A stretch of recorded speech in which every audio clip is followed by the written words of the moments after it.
Hello friend, आप सब कैसे हैं। आशा करते हैं कि आप सब अच्छे होंगे, स्वस्थ होंगे और मस्त होंगे।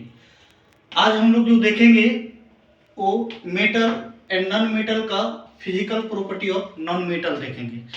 यह चैप्टर का नाम है जो क्लास 10 का थर्ड चैप्टर में है। जैसा कि हम कल बताए थे वीडियो में, कल हम लोग फिजिकल प्रॉपर्टी ऑफ मेटल पढ़े थे। आज हम लोग physical property of non metal पढ़ेंगे।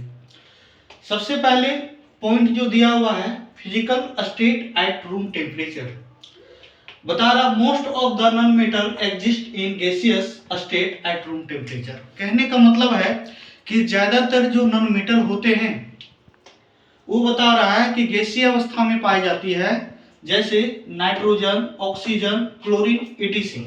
उसी तरह से लश्चर हम बताए थे, चमकदार वाले बात जो होते हैं वो लश्चर में आते हैं। तो मेटल जो है वो चमकदार होती है, तो नॉन मेटल जो होगा वो कैसा होगा। तो बता रहा, non metal generally do not have lustre appearance. कहने का मतलब बता रहा है कि जो नॉन मेटल है उसकी सतह चमकदार नहीं होती है। एक बात यहाँ पे ध्यान देना, जितने भी हम लोग प्रॉपर्टी इसमें देखेंगे, सारी प्रॉपर्टी, सारे पॉइंट का जो है वो अपोजिट होगा मेटल का, क्योंकि मेटल में जो चीज होता था वो नॉन मेटल में नहीं होगा। जैसे मेलेबिलिटी बता रहा था, solid non metal can not be beaten into thin sheets by hammering. बता रहा है कि मेलेबिलिटी का इसमें जो गुण होती है उस तरह का नहीं पाया जाता जिस तरह का मेटल में पाया जा रहा था। इसमें जो है हथौड़े से मारने के बाद जो है वो यह पतले चादर के रूप में नहीं बनाया जा सकता। उसी तरह से डक्टिलिटी जो है, डक्टिलिटी जिसे हम लोग देखे थे मेटल में कि जो सॉलिड पीस होती है, मेटल होता है, उसे हम लोग मार करके पतले तार के रूप में हम लोग बना सकते हैं, लेकिन इसमें जो है नॉन मेटल में वो हम लोग नहीं बना सकते हैं। बता रहा, the solid non metals can not be draw into wire, they are not ductile. या डक्टाइल नहीं होती है और इसे पतले तार के रूप में बना नहीं सकते हैं।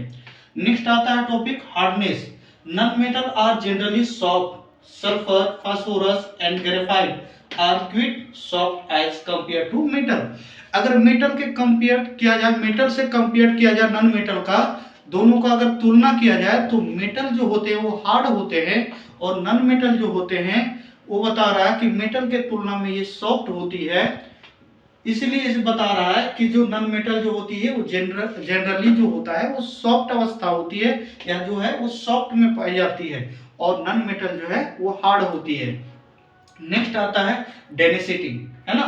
बता रहा, non metal generally have low density. इसका क्या होता है, बता रहा, निम्न डेंसिटी होती है, लो डेंसिटी होता है। नेक्स्ट आते हैं हम लोग मेल्टिंग एंड बॉइलिंग पॉइंट, जिसे क्वथनांक और गलनांक कहते हैं। बता रहा कि मेटल का अगर मेल्टिंग और बॉइलिंग पॉइंट देखा जाए तो मेटल का जो है वो high melting and high boiling point होता है, और नॉन मेटल का जो है वो बता रहा है कि ये इसका low melting point and low boiling point होता है। अब देखते हैं हम लोग थर्मल कंडक्टिविटी। थर्मल कंडक्टिविटी में हम लोग देखेंगे उष्मा का चालक हो सकता है कि नहीं हो सकता। तो हम लोग देखते हैं कि नॉन मेटल जो है वो उष्मा का चालक नहीं होता है। उसी तरह से इलेक्ट्रिकल कंडक्टिविटी, इलेक्ट्रिकल कंडक्टिविटी का मतलब जो है वो बता रहा क्या, इलेक्ट्रिक जो है वो फॉलो करता है नॉन मेटल। क्या बता रहा है कि non metal are generally bad conductor of electricity. कहने का मतलब जो नॉन मेटल होते हैं वो बता रहा है कुचालक होते हैं करंट का। किसका, करंट का कुचालक होते हैं। अब देखते हैं सोनोरिटी। क्या नॉन मेटल को मारने पीटने पे आवाजें उत्पन्न करती है, तो बात आएगा कि नहीं। इसमें बता रहा है सोनोरिटी वाला, सेंडरस वाला गुण नहीं आएगा। ये बता रहा है नॉन मेटल आर जनरली, बता रहा है नॉन सोनरस, इसमें मारने पीटने पर कोई आवाजें उत्पन्न नहीं करती, जबकि मेटल जो है मारने पीटने पे वो आवाजें उत्पन्न करती है। नेक्स्ट जो हम लोग देखेंगे, they do not produce when stuck with a hard substance. अगर कोई हार्ड सब्सटेंस से हम लोग हीट करते हैं नॉन मेटल को तो वह बता रहा है कोई भी आवाज उत्पन्न नहीं करती। ये जो पूरा पॉइंट है ये बता रहा है कि नॉन मेटल का फिजिकल प्रॉपर्टीज था, जो हमने कल का वीडियो में बताया था, वो था फिजिकल प्रॉपर्टी ऑफ मेटल, और आज का जो वीडियो है उसमें हम लोग देखें नॉन मेटल। आशा करते हैं कि यह पॉइंट आप लोग को समझ में आया होगा। Thank you.